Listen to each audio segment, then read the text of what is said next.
like when a distracted truck driver slammed into vehicles on I-95 near Jacksonville, Florida, causing the death of 18-year-old honor student Connor Design. That driver couldn't read English. Connor's family has sued the trucking company, and their attorney, Curry Padgett, he joins us now. So thank you so much for being with us. Tell us exactly, why did Connor die that day? What happened? Connor was on his way home to Jacksonville. He had college classes the next morning, and his mom was expecting him home around 11 o'clock. What had happened before is the story you're going to hear now.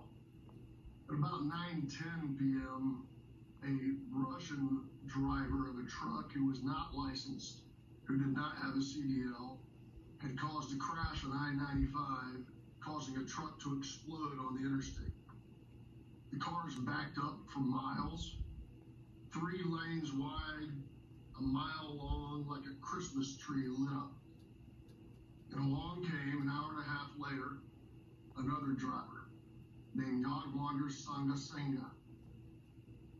Yadwander Senga drove past 3 variable messaging boards that said, "Slow down, stopped traffic ahead."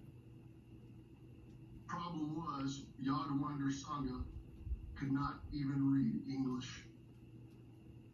In his 70 miles an hour, he never hit his brakes on a straight, flat roadway and slammed into the rear end of a mile long of stopped traffic. The first car he hit at 70 miles an hour was a blue Toyota Corolla. A Toyota Corolla that boy's mom had given him for his 16th birthday. I mean, it's horrific, and I know any parent right now is praying for Connor and hoping that never ever happens. I want to ask you this one question too, though. So you got like the Small Business Transportation Coalition, other organizations. They're pushing Congress to strengthen English proficiency standards for commercial driver's licenses and to name the bill Connor's Law, which would be nice. But they're basically saying to DOT, follow your own rules and don't give a CDL to someone who doesn't understand English. Is that correct? Absolutely. It needs to happen. There should never be another Connor.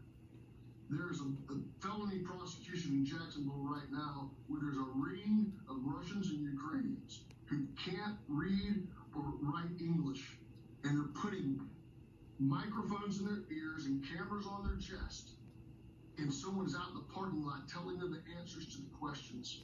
That's a ring being prosecuted in Florida, Jacksonville, Florida, today. This man, Yadwander Senga, never should have been behind the wheel.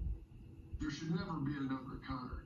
And when you blow past signs telling you to slow down, 1 or 3 things is happening. Either you're drunk or you're falling asleep or you can't read English. And 1 and 2 didn't add up in this case. Clearly, he couldn't read the signs. Yep. Curry, I appreciate you coming on and telling the story, because it tells people that, as I said earlier, there are consequences if you can't speak English in this country. And now that the border is closed, hopefully we'll have less people who don't understand the language. Curry, I appreciate you coming on today.